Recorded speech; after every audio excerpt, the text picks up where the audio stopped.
Spring is finally here, and while many are just about to start spring cleaning, others are searching for new ways to spruce up their spaces with quick and easy do-it-yourself projects. Joining us to discuss do-it-yourself tips for spring projects is home improvement expert and the host of HGTV's Over Your Head, Eric Stromer, with all the inside secrets on how to tackle projects of our own and to use the right tools. Hi, Eric. How are you? Hey, hi, Steph. How are you doing? I'm doing great. Good, good. I'm about ready to go tackle my backyard, but what are some simple spring DIY projects everyone can do to transform their favorite rooms or patios into their perfect spot for entertaining? Great question. You know, I think that we're in a time now where we're all staying in our houses a little bit longer. We're not necessarily so gung-ho to move. There's some financial constraints, but a good first project to do for the spring to give you a nice new feeling inside of your home and in the outdoors is just paint. You know, it's a great, inexpensive solution.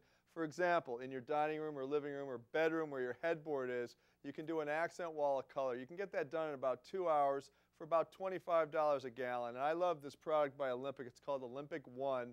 It's a primer and paint in one can. So it cuts out that traditional step of putting the primer up first and then 2 finish coats. Saves you a ton of time and a ton of money. Also, Stephanie, when you're painting, you might have a tendency to want to buy one of these rolling trays.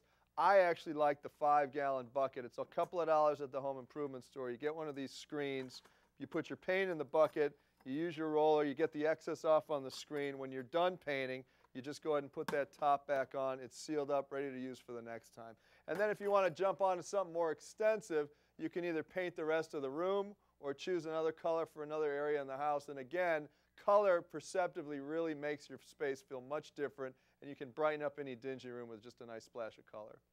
That's great. Yeah. So where does one start if they have multiple projects on their list? Well, if you have multiple projects, I would suggest, start small and work your way up. Build your confidence as you go. If you're doing this for the first time or you don't have a lot of time, if you're a working mom or dad and you come home after work, you could bust out a paint wall in a couple hours after work or even on the weekend. And then things like organization or spring cleaning, that's overwhelming. There's so much stuff in the garage right now in our lives. You go to these big box stores, buy 50 paper towel rolls. Where do you put them? It all goes in the garage. So I like to have people start there. Get a 3-square-foot area, purge that room out a little bit at a time. Don't be overwhelmed by that mountain of stuff in your garage, where you feel like you're going to fail because it's too overwhelming. And then outdoors. I love to do outdoor stuff. We're spending a lot of times outdoors because we've got that whole new trend where it's outdoor kitchens, outdoor living. Take the outside, make it in, inside, make it out. So you have that more square footage area when the weather gets a lot nicer. So stain on a deck is a great project as well. That stain over the winter can get kind of dingy, or when the sun's beating on it for all those months in the summer.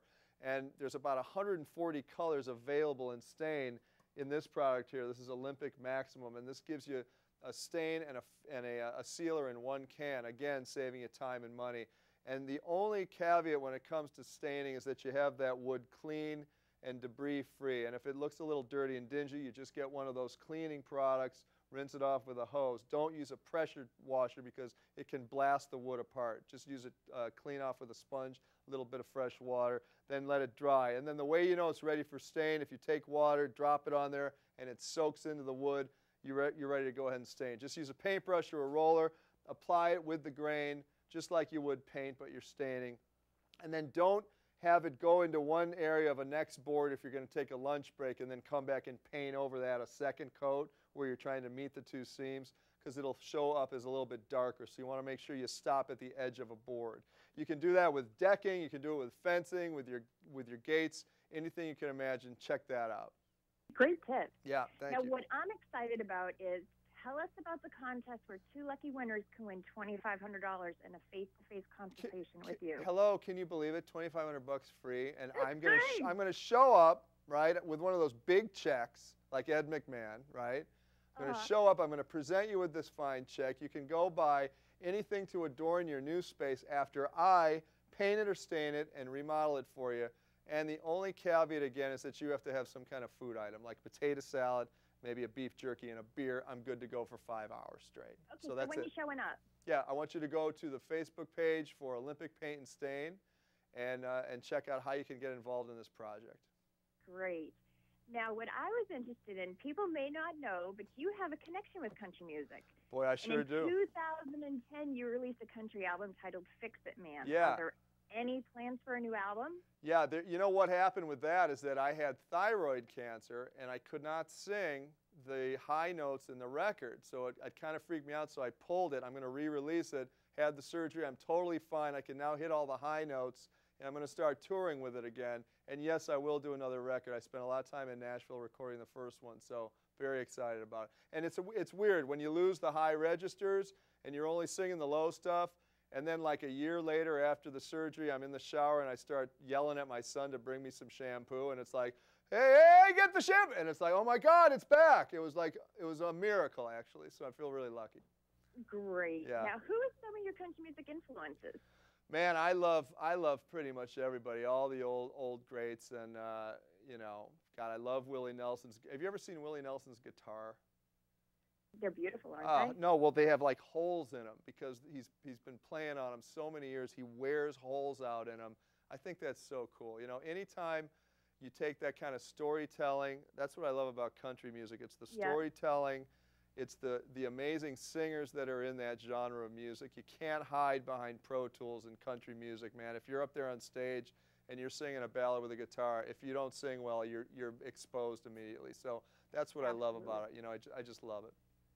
Now, with The Voice on TV and everything, if you could be mentored by anyone in the country music genre, who would you want to help launch you into superstardom? Oh boy, that's a great idea. Can it be a girl? It could be anybody. Oh, I would say, who I love actually? I love Johnny Cash. That would be that would be so cool because I think he lived an interesting life that really kind of reflected what he sang about. It wasn't a manufactured kind of a guy. It was more of a dude that was really singing about who he was and what he was feeling.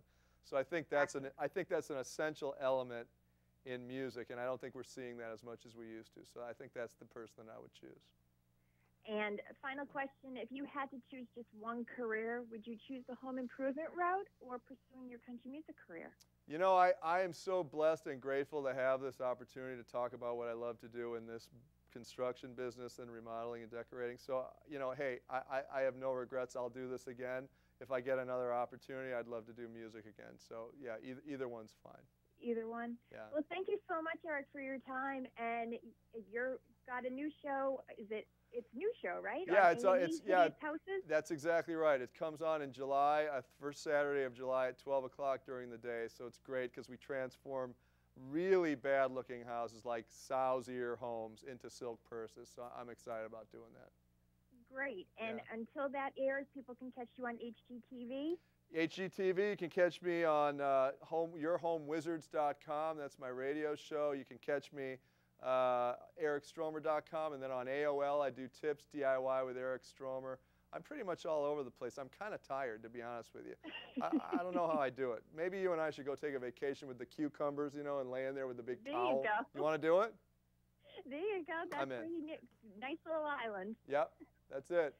Well, thank you, Eric. I appreciate your time. Yes, and we will name that island the Island of Stephanie. Oh, you're so sweet. Hey, you know, I'm just trying to make you feel good. And we're going to be there together with sunscreen. Don't forget. That's right. 50. You know, got to keep the skin stretchy. That's right. All right. Thank you, Eric. I'll see you later. Thanks, Stephanie. Bye-bye.